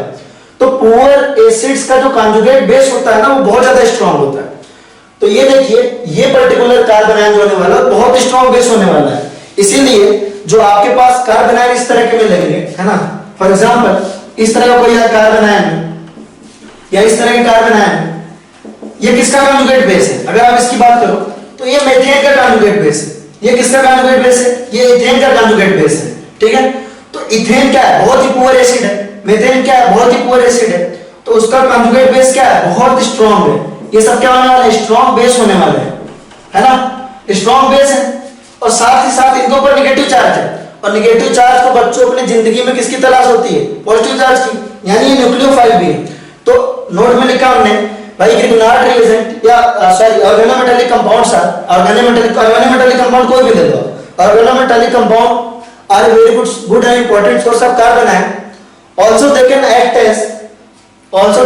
एज बेस और न्यूक्लियोफाइल, है ना, also they can act as base और न्यूक्लियोफाइल। तो ये बहुत ही आपके लिए क्या होने वाला है? इंपॉर्टेंट होने वाला है। तो जो हमें पढ़ना है ना, ग्रिग्नार्ड रिएजेंट है। एक्चुअली टॉपिक ही ग्रिग्नार्ड रिएजेंट है, लेकिन ये ग्रिग्नार्ड रिएजेंट आया कहां से? तो मैंने सोचा आपको शुरुआत से बताया जाए, बिल्कुल ऑर्गेनोमेटेलिक कंपाउंड से, तो वहां से लिया। हेडिंग डालेंगे ग्रिग्नार्ड रिएजेंट, ठीक है। ग्रिग्नार्ड रिएजेंट ब्रैकेट में लिखेंगे अलादीन का चिराग, है ना। ग्रिग्नार्ड रिएजेंट ब्रैकेट में लिखेंगे अलादीन का चिराग। अभी अलादीन का चिराग क्यों कह रहे हैं, है ना, उसके बारे में बात करते हैं, है ना। जिसने जिसने अलादीन की चिराग की कहानी सुनी वो क्या थी कि भाई उससे जो कुछ भी मांगो वो दे देता था, है ना। ग्रिग्नार्ड रिएजेंट भी वैसा ही है। अलादीन का चिराग की कहानी क्या है कि भाई उस चिराग को पता नहीं घिसने से वो जिन में कुछ आ जाता था, मेरे को बहुत ज्यादा आइडिया नहीं है, ठीक है, मैंने भी किसी से पूछा ही, ठीक है। तो ऐसा ही है कि उसको घिसने से क्या होता था, जिन में कुछ आ जाता था और उससे जो भी मांगो वो दे देता था। तो ग्रिग्नार्ड रिएजेंट ऐसा ही है। ग्रिग्नार्ड रिएजेंट से आप ऑर्गेनिक कंपाउंड में जो भी मांग लो, है ना, ग्रिग्नार्ड रिएजेंट से भी आप जो भी मांग लो वो दे देता है ना। ऑब्वियस सी बात है, कुछ बच्चे सोच रहे हैं कि सर कुछ भी दे सकता है, नहीं कुछ भी नहीं देगा, सिर्फ ऑर्गेनिक सिंथेसिस, ऑर्गेनिक कंपाउंड में जो मांगोगे कि हमको ये वाला कंपाउंड बनाना है, तो ग्रिग्नार्ड रिएजेंट क्या करता है ना, बहुत ही वैरायटी के सिंथेसिस करता है, ठीक है। तो ग्रिग्नार्ड रिएजेंट को यूज करके हम अलग अलग तरह के कंपाउंड बना सकते हैं, हम अल्कोहल बना सकते हैं, हम कार्बोक्सिलिक एसिड बना सकते हैं, हम मतलब एल्केन्स बना सकते हैं, हाइड्रोकार्बन्स बना सकते हैं, ठीक है, एरोमेटिक हाइड्रोकार्बन बना सकते हैं, बहुत तरीके के कंपाउंड बना सकते हैं। कैसे बना सकते हैं उसके बारे में बात करेंगे, ठीक है। ठीक, कुछ बच्चे तो एकदम खुश हो गए ना कि हम क्या ग्रिग्नार्ड रिएजेंट से कुछ भी मांगे तो मिल जाएगा, ऐसा नहीं, मतलब सिर्फ कंपाउंड्स मिलेंगे, ठीक है। चलिए, तो ग्रिग्नार्ड रिएजेंट में ब्रैकेट में लिखिए अलादीन का चिराग, है ना, कि जो भी मांगे, और बहुत इंपॉर्टेंट है, देखते हैं, ठीक है। तो हमारा भाई ग्रिग्नार्ड रिएजेंट, हेडिंग में हमने डाला ग्रिग्नार्ड रिएजेंट, दिख रहा है क्या, हाँ विजिबल है, ग्रिग्नार्ड रिएजेंट, हेडिंग डाला हमने ग्रिग्नार्ड रिएजेंट, ठीक है। ग्रिग्नार्ड रिएजेंट के बारे में हमने ऑलरेडी थोड़ा सा देख लिया है। ग्रिग्नार्ड रिएजेंट कैसा होता है आपका, RMGX टाइप होगा, कैसा होगा आपका, RMGX टाइप होगा, इस तरीके का कुछ होगा, ठीक है।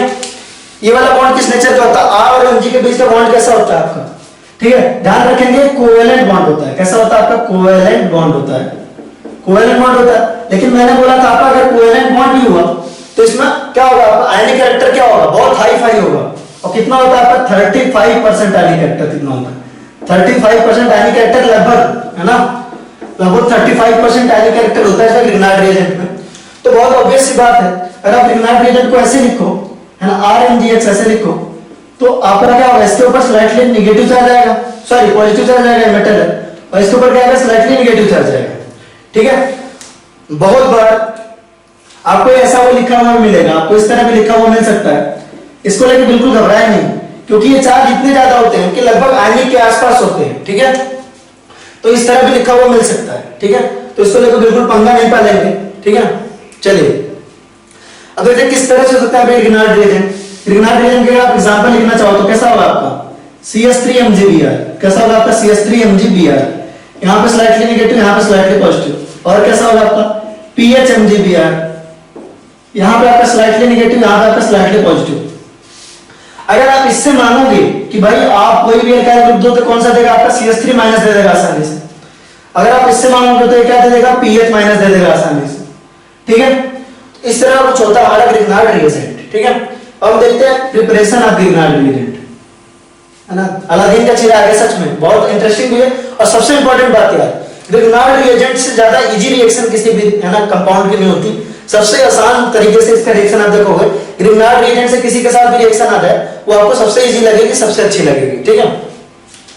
तो हेडिंग डालिए preparation of Grignard reagent, preparation of Grignard reagent, Grignard reagent को बनाएंगे कैसे, preparation of GR, preparation of GR, heading डालिए प्रिपरेशन ऑफ GR, ठीक है, कि ग्रिग्नार्ड रिएजेंट का प्रिपरेशन कैसे करेंगे, हमारा बात इस पे आगे टिक गया है, ठीक है। देखिए ग्रिग्नार्ड रिएजेंट को बनाते कैसे हैं, सिंपल, एक हम लेते हैं अल्काइल क्लोराइड, क्या लेते हैं, RCl, ठीक है। इसका रिएक्शन हम करवाते हैं मैग्नीशियम से इन प्रेजेंस ऑफ ड्राई ईथर, क्या करवाते हैं, ड्राई ईथर, यानी कि हम कोई भी अल्काइल हैलाइड ले लिए उसका रिएक्शन हम करवा रहे हैं किससे, मैग्नीशियम से इन प्रेजेंस ऑफ ड्राई ईथर। तो होता क्या, सिंपल ये बन जाता RMgCl, इससे आसान तो कुछ भी नहीं हमारे लिए, है या नहीं। यहाँ पर आप स्लाइटली नेगेटिव, यहाँ पर स्लाइटली पॉजिटिव, ऐसे लिखना सीख लीजिए क्योंकि इससे रिएक्शंस बहुत इजी हो जाएंगे। तो यार ये बात आ रही है, अब ग्रिग्नार्ड रिएजेंट की इतनी तारीफ मैंने कर दी, तो इतनी तारीफ की क्यों, है ना, इस पे आते हैं। क्योंकि ना अभी तक बड़ा ज्यादा हमको ना बड़ा ही ज्यादा ध्यान रखना पड़ रहा था कि भाई विनाइलिक अल्काइल हैलाइड होगा तो ऐसा हो जाएगा, हेलो रिंग्स होंगे तो ऐसा हो जाएगा, डबल बॉन्ड कैरेक्टर आ जाएगा, ब्रिज हेड होगा तो ये प्रॉब्लम आ जाएगी, बड़ी सारी प्रॉब्लम्स थी, अतः हमने पढ़ा होगा ना। लेकिन क्या बात है ना कि ग्रिग्नार्ड रिएजेंट की खास बात है कि R ना कुछ भी हो सकता है, R जो क्या हो सकता है, ये कुछ भी हो सकता है। क्या हो सकता है आपका? कुछ भी हो सकता है। अब अगर आप बोल दिया ना कुछ भी हो सकता है का मतलब एल्काइल ग्रुप कुछ भी हो सकता है का मतलब ये नहीं है कि आप इसकी जगह पे सोडियम ला कर दो, मतलब एल्काइल ग्रुप ही होना चाहिए। कोई भी कुछ भी हो सकता है का मतलब चलिए देख लेते हैं क्या कह रहा हूं मैं। आप चाहते हो तो भाई CH3Cl से बनाए, ठीक है, तो देख लेते हैं R कुछ भी हो सकता है का मतलब क्या हुआ। हमने कहा भाई CH3Cl से बनाओ, ठीक है, हमने क्या किया इसका मैग्नीशियम और ईथर के साथ रिएक्शन करवाया, क्या बन जाएगा हमारा CH3MgCl बन जाएगा। कोई दिक्कत? ठीक है, हमने कहा भाई थोड़ी और लंबी चेन लो, हमने क्या किया इथाइल क्लोराइड लिया, आपका क्या लिया CH3CH2Cl लिया, इसका मैग्नीशियम ईथर के साथ कराया। सारी चीजें आपको नोट करनी है। मैग्नीशियम ईथर के साथ आपने रिएक्शन करवाया। R कुछ भी हो सकता है मतलब एल्काइल ग्रुप्स में कुछ भी हो सकता है, याद रखें इसको, है ना। R कैन बी एनीथिंग का मतलब हुआ आपका Mg ईथर, तो आपका क्या हुआ यहाँ पे आएगा आपका CH3 CH2 Mg और Cl, ठीक है। कोई बचेगा इतना हो गया। एक कोई बड़ी सी रिंग लीजिए, चलिए ले लेते हैं। यहाँ पर हमने Cl लिया, Mg और ईथर लिया, है ना, Mg और ईथर लिया, हुआ क्या आपका Mg और ईथर लेने से क्या हुआ आपका ये इस तरह का हो गया। देखिए यहाँ पे आएगा आपका Mg और यहाँ पे आएगा Cl। कोई दिक्कत? अब देखिए बात होगी कुछ भी हो सकता है। मैं इतना क्यों इस पे एम्फेसाइज कर रहा हूँ क्योंकि इस तरह का कुछ ले लेते हैं। मान लीजिए विनाइलिक ले लेते हैं, आपको क्या ले लेते हैं विनाइलिक ले लेते हैं। अब ये विनाइलिक वाला देखिए SN मान वगैरह नहीं दे रहा था। अगर ये विनाइलिक यहाँ डबल बॉन्ड कैरेक्टर है फिर भी ये मैग्नीशियम ईथर के साथ रिएक्शन के बाद क्या करेगा एक रिग्नार्ड रिएजेंट दे देगा। किस तरीके का देगा देखिए CH2 डबल बॉन्ड CH और MgCl, यहाँ आएगा स्लाइटली नेगेटिव चार्ज और यहाँ आएगा स्लाइटली पॉजिटिव चार्ज, ठीक है, आसान है। अब अगली चीज करते हैं, ठीक है, कि भाई यहाँ हमने विनाइलिक ले लिया, अब हेलोरिन लेके देख लेते हैं। चलिए हेलोरिन ले लेते हैं। यहाँ पे हमने लिया आपका क्लोरोबेंजीन ले लिया, है ना, क्लोरोबेंजीन ले लिया। क्लोरोबेंजीन लेने से क्या हुआ इसका रिएक्शन हमने करा किससे मैग्नीशियम और ईथर से, तो भी ये क्या करेगा इस तरह का बन जाएगा। देखिए यहाँ आ जाएगा Mg, यहाँ आ जाएगा Cl, ठीक है। कुछ बच्चे क्या यहाँ पे ब्रिज हेड ले लीजिए, तो मैंने कहा भाई ब्रिज हेड ले लेते हैं, चलो शाबाश ब्रिज हेड ले लेते हैं, तो भी कोई दिक्कत नहीं। ब्रिज हेड वाले से भी बनेगा ये मैग्नीशियम और ईथर से रिएक्शन कराएंगे और क्या बन जाएगा आपका ये यहाँ पे आ जाएगा आपका MgCl। तो कमाल की बात है कोई भी रेस्ट्रिक्शन नहीं है, आप कुछ भी ले लीजिए। आपने ले लिया साइक्लोहेक्सेन, ठीक है, साइक्लो मतलब फ्लोरो क्या ले लिया आपने क्लोरोसाइक्लो, है ना, हेक्सेन ले लिया आपने, ठीक है, 1 क्लोरोसाइक्लोहेक्सेन ले लिया आपने। इसका आपने मैग्नीशियम और ईथर के साथ रिएक्शन कराया तो हुआ क्या यहाँ पे आपका आ जाएगा MgCl। तो आप कुछ भी बना सकते हैं, मतलब आप जैसा भी R ले लें। आपने R को कैसा लिया, आपने R को ओपन चेन लिया चलेगा, आपने R को रिंग लिया चलेगा, आपने R को एरोमेटिक लिया चलेगा, आपने R को विनाइलिक लिया चलेगा, आपने R को ब्रिजेट लिया चलेगा, आपने R को एलाइलिक ले लिया, चलो एलाइलिक भी ले लेते हैं, एलाइलिक भी ले लेते हैं, ठीक है। Mg और ईथर से कराया तो होगा क्या आपका यहाँ पे ऐसा रहेगा, यहाँ पे ऐसा आएगा और यहाँ पे रहेगा आपका MgCl। It is as simple as that, ठीक है। तो ये सब आपका प्रिपरेशन ऑफ जीआर की रिएक्शन है।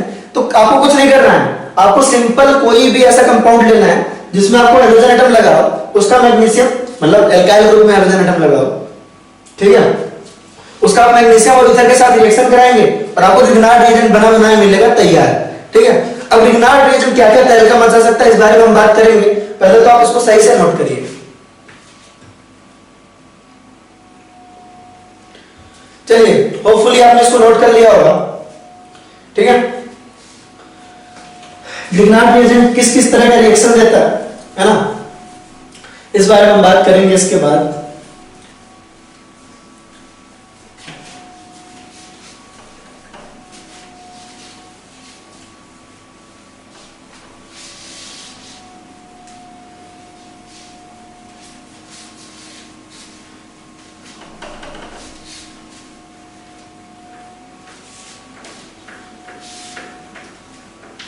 देखिए इतनी तारीफ होने के बाद ना आप सोच रहे होंगे रिग्नार्ड रिएजेंट क्या हमारे एक्सपेक्टेशन पे खरा उतरेगा, डेफिनेटली उतरेगा। अब हम देखने वाले हैं कि भाई किस तरह के रिएक्शंस देता है ये रिग्नार्ड रिएजेंट आपका, ठीक है। तो हम उस पे आएंगे सबसे पहले, ठीक है। तो हम देखेंगे रिग्नार्ड रिएजेंट हमारे कितने काम का है। अच्छा ईथर जो है, ईथर हम बार बार लिख रहे हैं वहां पे, है ना, ईथर हम बार बार वहां पे लिख रहे हैं। क्यों ईथर हम बार बार लिख रहे हैं, क्योंकि ईथर जो है वो हम सॉल्वेंट के तौर पे यूज करते हैं। जब भी हम रिग्नार्ड रिएजेंट कहीं भी रखते हैं, जब आप मार्केट से भी खरीदते हो या कहीं से भी ले आते हो, आपके पास वो लैब वगैरह में होता है, तो उससे क्या होता है लैब वगैरह में अगर रखा हो ना तो उससे भी ऐसा होता है कि उसमें भी आपका ईथर में ही रखा होता है, ठीक है। तो अभी पॉइंट लिख सकते हो, चलो तो लिखो solvent used for Grignard reagent is solvent used for Grignard reagent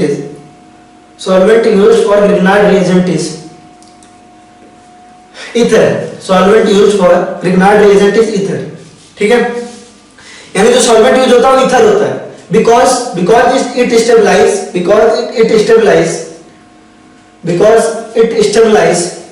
और Grignard reagent,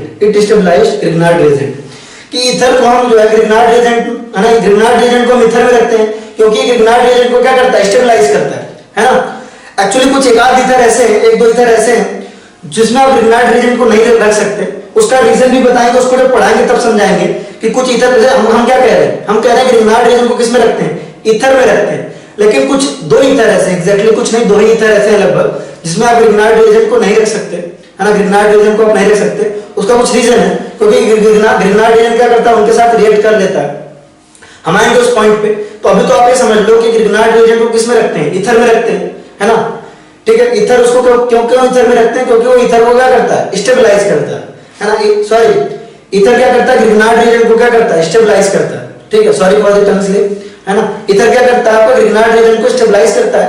कुछ एक दो ईथर ऐसे हैं जिनके बारे में हम बात करेंगे, जब रिएक्शंस देखेंगे आपको प्रॉपर लॉजिक पता चलेगा कि ईथर में ही क्यों रखेंगे, क्यों वाटर वगैरह में नहीं रख सकते, क्यों अल्कोहल वगैरह में नहीं रख सकते, क्यों फिनॉल वगैरह में नहीं रख सकते, है ना। अलग अलग तरह के इतने सारे सॉल्वेंट प्रेजेंट है, क्यों सब में नहीं रख रहे हैं, केवल ईथर में क्यों रख रहे हैं। अभी हमने बोला है ना, Grignard reagent इतना काम का है कि कुछ भी बना देता है, तो इतना रिएक्टिव है ना कि बहुत सारे के साथ रिएक्ट कर लेता है, तो इसीलिए उसको ईथर के साथ रखते हैं।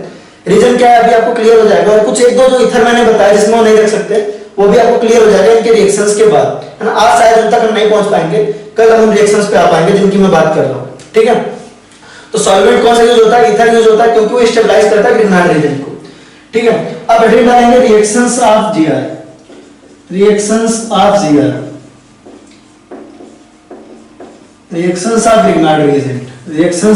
Grignard reagent। और हमारे पे Grignard reagent के रिएक्शन पे, क्योंकि Grignard reagent आपका किस किस तरह का रिएक्शन दिखाता है। ठीक है, तो जब भी आप Grignard reagent के रिएक्शंस की बात करोगे, ठीक है, तो ब्रॉडली वैसे तो खूब सारे तरह के रिएक्शन देता है, हम एक एक करके सबके बारे में बात कर लेंगे, लेकिन ब्रॉडली वो 4 तरीके के रिएक्शन देता है।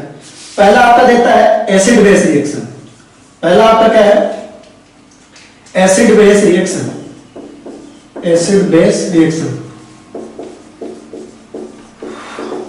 ठीक है, पहला आपका एसिड बेस रिएक्शन। दूसरा आपका है न्यूक्लियोफिलिक एडिशन रिएक्शन, दूसरा क्या है आपका, न्यूक्लियोफिलिक एडिशन रिएक्शन। आप यहां पर फॉर्म लिख लीजिएगा, न्यूक्लियोफिलिक आप पूरा लिखिएगा, न्यूक्लियोफिलिक एडिशन रिएक्शन। पहला आपका एसिड बेस रिएक्शन, दूसरा आपका न्यूक्लियोफिलिक एडिशन रिएक्शन, तीसरा है आपका SN2TH, है ना। SN2 तो आपको पता है, SN2TH क्या होता है, इसके बारे में हम बात करेंगे।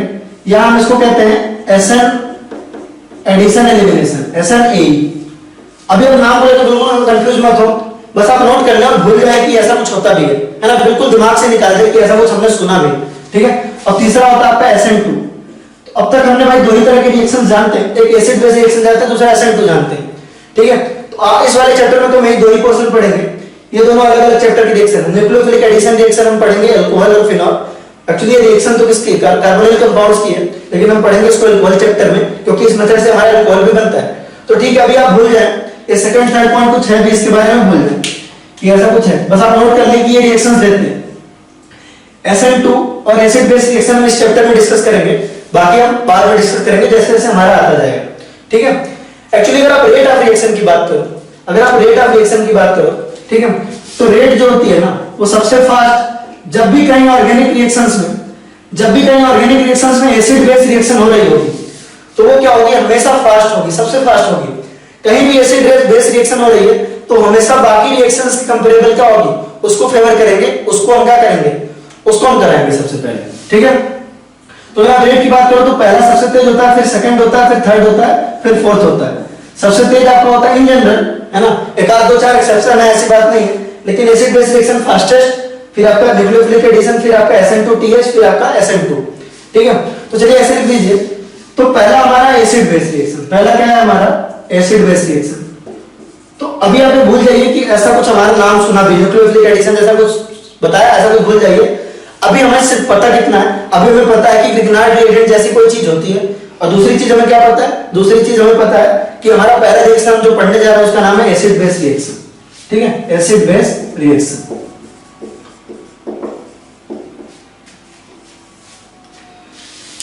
एक्चुअली ठीक है, चलिए एसिड बेस रिएक्शन। ठीक है, तो एसिड बेस रिएक्शन कैसे होती है ग्रिग्नार्ड रिएजेंट में, उसको देखते हैं कि ये आपका है ना, आपका क्या है ग्रिग्नार्ड रिएजेंट। क्या है ग्रिग्नार्ड रिएजेंट? आपको पता है इसके पास क्या है, यहां स्लाइटली नेगेटिव चार्ज, यहां स्लाइटली पॉजिटिव चार्ज है ना। होगा क्या, जब भी किसी एसिडिक हाइड्रोजन के साथ रिएक्ट करेगा, जब भी ये किसी एसिडिक हाइड्रोजन के साथ रिएक्ट करेगा, है ना, ग्रिग्नार्ड रिएजेंट जब भी किसी एसिडिक हाइड्रोजन के साथ रिएक्ट करेगा, होगा क्या, आपको पता है ग्रिग्नार्ड रिएजेंट क्या देने वाला है, यहां से क्या देने वाला है, R माइनस देने वाला है, R माइनस देने वाला है, और एसिडिक हाइड्रोजन से क्या मिल जाएगा, इसको H प्लस मिल जाएगा। क्या मिल जाएगा, H प्लस मिल जाएगा। तो जब भी आपका ग्रिग्नार्ड रिएजेंट होगा, तो ये ग्रिग्नार्ड रिएजेंट है, ग्रिग्नार्ड रिएजेंट से हमको मिलेगा जैसे RMgS से ग्रिग्नार्ड रिएजेंट है, वहां से हमको मिलेगा R माइनस। तो किसी भी तरह के एसिडिक हाइड्रोजन अगर है उसके पास, सामने वाले कंपाउंड के पास किसी भी तरह का एसिडिक हाइड्रोजन है, तो वो H प्लस को क्या करेगा, एक्सेप्ट करेगा, यहां से H प्लस लेगा और फाइनली बनाएगा क्या, RH बनाएगा। क्या बनाएगा, आपका RH बनाएगा। ठीक है, फॉर एग्जांपल अगर आपका ग्रिग्नार्ड रिएजेंट है, एग्जांपल ले लेते हैं कि CH3MgX के साथ, CH3MgX के साथ अगर हमने वाटर का रिएक्शन करवाया, किसका रिएक्शन करवाया, आपका वाटर का रिएक्शन करवाया, तो होगा क्या, आपका यहां से जो ग्रिग्नार्ड रिएजेंट देगा वो क्या देगा, आपका CH3 माइनस देगा। क्या देगा, आपका यहां से देगा आपका CH3 माइनस, शायद स्क्रीन के अंदर आने का होगा, हाँ देख लेते हैं, यहां से देगा आपका CH3 माइनस, और वाटर के एसिडिक हाइड्रोजन, वाटर आपका हाइड्रोजन देगा, और वो हाइड्रोजन एक्सेप्ट करके क्या बनाएगा, आपका CH4 बनाएगा। क्या बनाएगा, आपका CH4 बनाएगा। कहने का मतलब क्या है, कहने का मतलब ये है कि आप कोई भी कंपाउंड ले लो, है ना, जैसे आपने लिया वाटर, ठीक है, आपने लिया वाटर,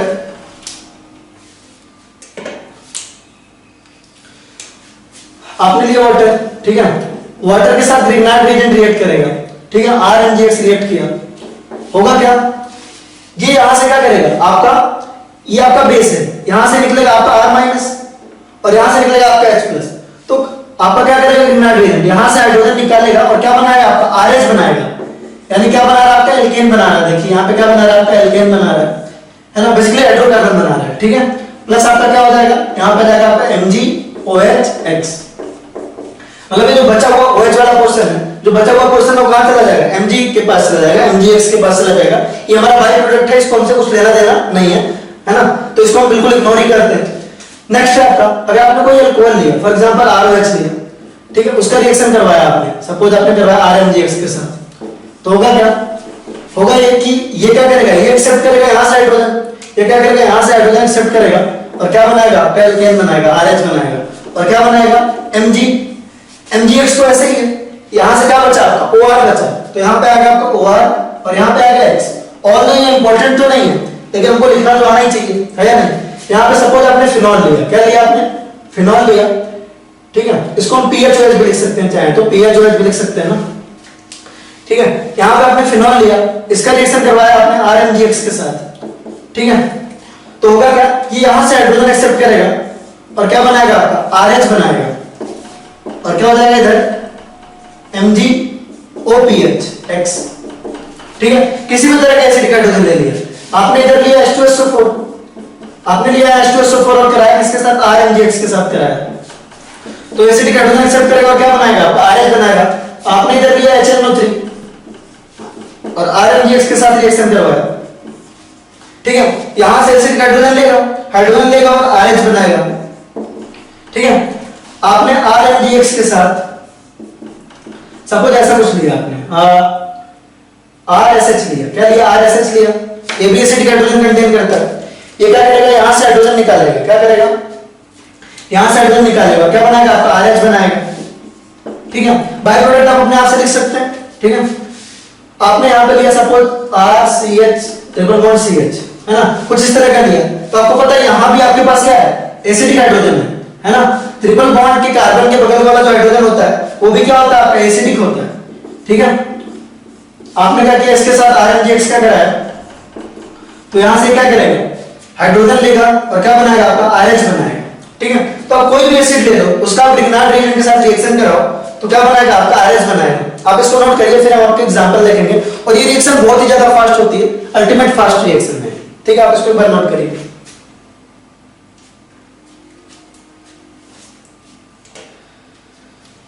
चलिए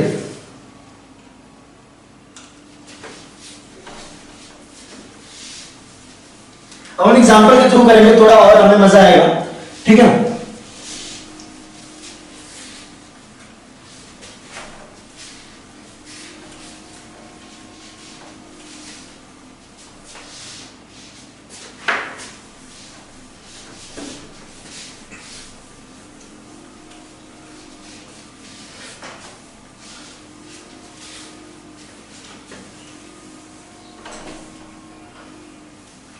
चलिए ठीक है, हम आते हैं।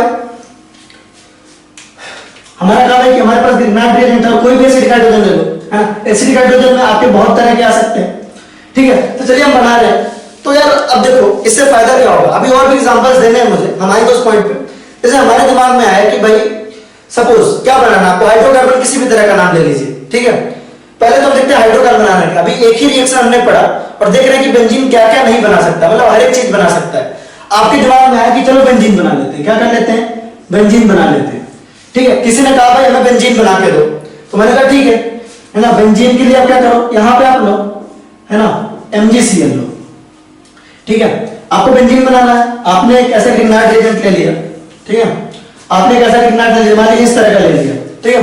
इसका रिएक्शन आपने वाटर से कराया, किससे कराया, वाटर से कराया।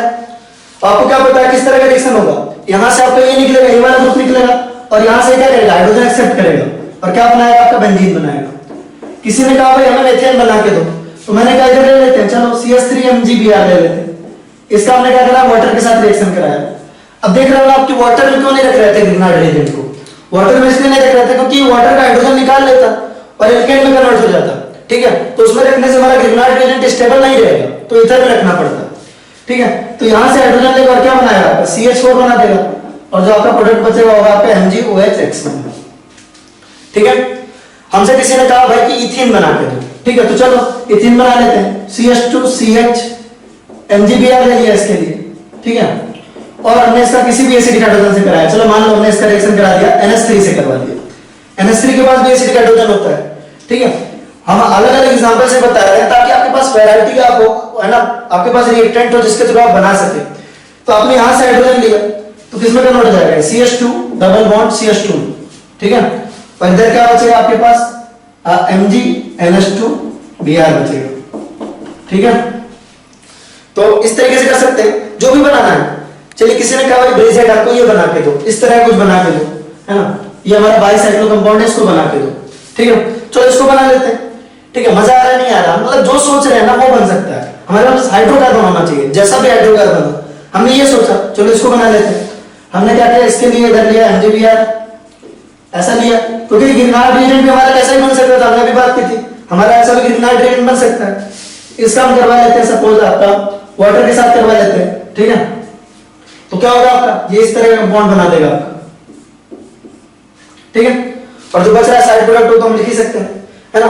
किसी ने कहा भाई हमारा बेंजीन बन गया, ये बन गया, हमें साइक्लोहेक्सेन बनाना है, ये बनाना है, ठीक है, नो इश्यूज, है ना। इसको ले लेते हैं, इसको बनाना तो हम क्या करेंगे, इसका ग्रिग्नार्ड रिएजेंट लेंगे, यहां पे लेंगे MgBr, ठीक है।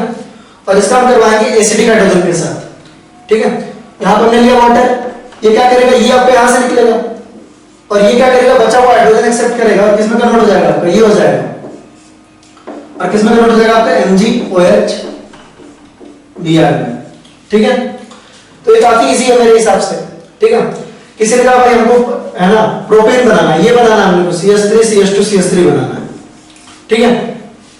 तो मैंने कहा ठीक है ऐसा कुछ करना, तो हमने काम किया, ये ले लिया CH3 CH2 MgBr ले लिया। इसका हमने क्या किया, वाटर के साथ रिएक्शन कराया, किसके साथ कराया, आपके वाटर के साथ रिएक्शन कराया, है ना। वाटर के साथ रिएक्शन कराने पे क्या होगा, ये आपका बेस के फॉर्म में निकल जाएगा, यहां से CH3 CH2 माइनस के फॉर्म में निकल जाएगा और यहां से H+ एक्सेप्ट करेगा और क्या बनाएगा आपका CH3 CH2 और MgOH Br, इस तरह का बन जाएगा, ठीक है। तो काफी इजी है। तो यार इसमें हमने कुछ नहीं देखा, बस इतना देखा, मतलब अब तक ये वाला हम पार्ट कल फिर से स्टार्ट करेंगे ये वाला पोर्शन, तो डोंट वरी, है ना। एसिड बेस रिएक्शन अभी हमारा बहुत कुछ कराना बाकी है, ये कल से मैं शुरू समझाऊंगा। तो हमने स्टार्ट किया था एसिड बेस रिएक्शन से, यहां से मैं फिर से आपको एसिड बेस रिएक्शन एक बार रिकैप करवा रहा हूं कि एसिड बेस रिएक्शन क्या है ना, उसको रिकैप करवा रहा हूं। देखिए कहने का मतलब क्या है कि आपका जो ग्रिग्नार्ड रिएजेंट है वो किसी भी तरह का बन सकता है, किसी भी तरह का बन सकता है यहाँ पे, है ना। हमने एग्जांपल सारे देख लिए थे, जैसा भी आप स्ट्रक्चर लो यहाँ पे आ जाएगा, यहाँ पे आपका नेगेटिव चार्ज आ रहा है, यहाँ पॉजिटिव चार्ज आ रहा है, तो किसी भी तरह का अगर एसिडिक हाइड्रोजन आपका प्रेजेंट है, जैसे यहाँ पे से हाइड्रोजन निकल सकता है, ठीक है, तो ये आपका R माइनस यहाँ से निकलेगा और हाइड्रोजन यहाँ से निकलेगा और फाइनली ये RH बना ले रहा है, तो ये हाइड्रोकार्बन तो बन रहा है। तो जैसा भी हाइड्रोकार्बन आप चाहते हैं आप उस तरह का ग्रिग्नार्ड रिएजेंट इधर ले लो, उसका रिएक्शन आप क्या कर लो, वाटर से करवा दो या किसी से भी करवा दो, है ना, एल्कोहल से करवा दो, फिनॉल से करवा दो, बस एसिडिक कंपाउंड होना चाहिए, वहां से एसिडिक हाइड्रोजन क्या होना चाहिए, निकलना चाहिए और आपको ये मिल जाएगा। एक बार देख लेते हैं टाइम कितना बचा हुआ है। टाइम तो यार ऑलरेडी हो गया है, जो भी इतना भी 2-3 मिनट है, थोड़ी देर और बर्दाश्त कर लो और हम कर लेंगे। चलो कुछ भी आप सोच लो, है ना, आप कुछ भी सोच लो, आप आराम से बना सकते हो इस मेथड से। बस आपके पास क्या होना चाहिए, एसिडिक हाइड्रोजन होना चाहिए, एसिडिक हाइड्रोजन प्रेजेंट होना चाहिए, ठीक है। चलिए आप वाटर ले लो, एल्कोहल ले लो, किसी के साथ भी करा लो, ठीक है। तो अब देखो कितने वैरायटी के रिएक्शंस आप लिख सकते हो, उसके बारे में बात करते हैं। कि जैसे हमसे बोला गया भाई कि क्या करो, आप एक काम करो, है ना, ये कंपाउंड बनाना, ठीक है, इस तरह का कंपाउंड बनाना है। हमसे बोला गया कि भाई हमको इथेन बनाना है, ठीक है, इथेन बनाना है, CH3 बनाना है, ऐसा कुछ बनाना है, तो हम क्या करेंगे, ठीक है, हम एक काम करेंगे कि CH3CH2 ले लेंगे, क्या करेंगे, CH3CH2 MgBr ले लेंगे, है ना, और इसका किसी भी कंपाउंड से कराएंगे जिसके पास क्या हो, आपके पास एसिडिक हाइड्रोजन है ना, क्या हुआ, एसिडिक हाइड्रोजन हो। आप अगला ले लेते हैं ना, कुछ इस तरह का ले लेते हैं, आप अल्कोहल ले लेते हैं कोई, ठीक है। अब अल्कोहल यहां से क्या देगा, आपको H+ देगा, एसिडिक हाइड्रोजन देगा, और ये यहां से क्या देगा, आपका CH3CH2 माइनस देगा, CH3CH2 माइनस देगा। जिनको भी स्पीड तेज लग रही है वो नीचे से यूट्यूब वाले से धीरे कर सकते हैं, ये बहुत बार बता रखा है, और जिनको तेज लग रही है, धीरे लग रही है, वो तेज भी कर सकते हैं, तो प्लीज कर लिया करें उस अकॉर्डिंग, ठीक है। तो यहां से आपके पास आया ये बेस है, इसने एसिड एक्सेप्ट किया और क्या बना लिया, इथेन बना लिया, और क्या बना आपके पास, MgBrOH, ठीक है। तो आई होप ये बहुत ज्यादा आसान है, ठीक है। तो एसिड बेस रिएक्शन बहुत ही फास्ट होती है, ठीक है। तो जिस तरह का भी साइक्लोहेक्सेन आपको बनाना है, सॉरी जिस तरह का भी आपको हाइड्रोकार्बन बनाना है, चाहे साइक्लोहेक्सेन बनाना है, चाहे आपको इथेन बनाना है, चाहे आपको ब्रिजेट बनाना है, जैसा भी कंपाउंड आपको बनाना है सब कुछ बन जाएगा। फॉर एग्जांपल अगर हमने ऐसा कुछ लिया, ठीक है, CH3 और यहां लिया हमने Mg और फिर लिया हमने Cl, इसका रिएक्शन हमने वाटर से कराया, तो कुछ नहीं होगा, यहां से भी हमको ये वाला कार्बन आयन मिलेगा, कौन सा वाला मिलेगा, CH3, यहां पे आएगा आपको नेगेटिव चार्ज, यहां से मिलेगा आपको H+ और डायरेक्टली कहां जाएगा, इससे अटैच हो जाएगा, फाइनली आपको प्रोडक्ट क्या मिलेगा, CH3 और यहां पे आ जाएगा आपका H, सिंपल, ठीक है। तो हाइड्रोकार्बन आप जैसा भी सोच सकते हैं, बस आपको क्या करना है, एसिडिक हाइड्रोजन से रिएक्ट कराना है और फाइनली आपको क्या मिल जाएगा, प्रोडक्ट मिल जाएगा। तो ठीक है गाइस, है ना, मेरे हिसाब से आज के लिए इतना काफी है। कल हम फिर से, डोंट वरी, कल से फिर से हम यहीं से स्टार्ट करेंगे, इसको और थोड़ा स्लो हम सीखेंगे कैसे हो सकता है, ठीक है। तो आप प्रैक्टिस करिए, आज असाइनमेंट में भी आपको एसिड बेस रिएक्शन के अच्छे खासे क्वेश्चंस मिलेंगे, आप उसको ट्राई करिएगा। तो कल हम फिर से इसी टॉपिक से स्टार्ट करेंगे, एसिड बेस रिएक्शन से, क्योंकि चूंकि देखते हैं ना, जब भी लेक्चर ज्यादा टाइम लगता है तो बच्चे टाइम बाद बोर होने लगते हैं। तो बस यहीं पे आज का लेक्चर खत्म करते हैं। अच्छे से प्रैक्टिस करिएगा, होमवर्क आपको पूरा अच्छे से सॉल्व करना है, पूरा होमवर्क सही से अटेम्प्ट करना है। अब खूब प्रैक्टिस में लग जाइए, आपका चैप्टर खत्म होने को आ गया है, मुश्किल से 1-2 लेक्चर और आपके, आपका ये चैप्टर हो जाएगा खत्म और आपको खूब सारे क्वेश्चन प्रैक्टिस करने रहेंगे, ठीक है। तो जाके प्रैक्टिस करिए, अच्छे से अपना ध्यान रखें, ठीक है, अपने फैमिली का ध्यान रखेंगे, सोशल डिस्टेंसिंग मेंटेन करिए, अपना हेल्थ बिल्कुल प्रायोरिटी पे रखिए, हेल्थ आपका अच्छा रहना चाहिए, ठीक है। तो चलिए वेट कर रहे होंगे जल्दी से लेक्चर खत्म होने का। Take care guys, ta-ta bye bye.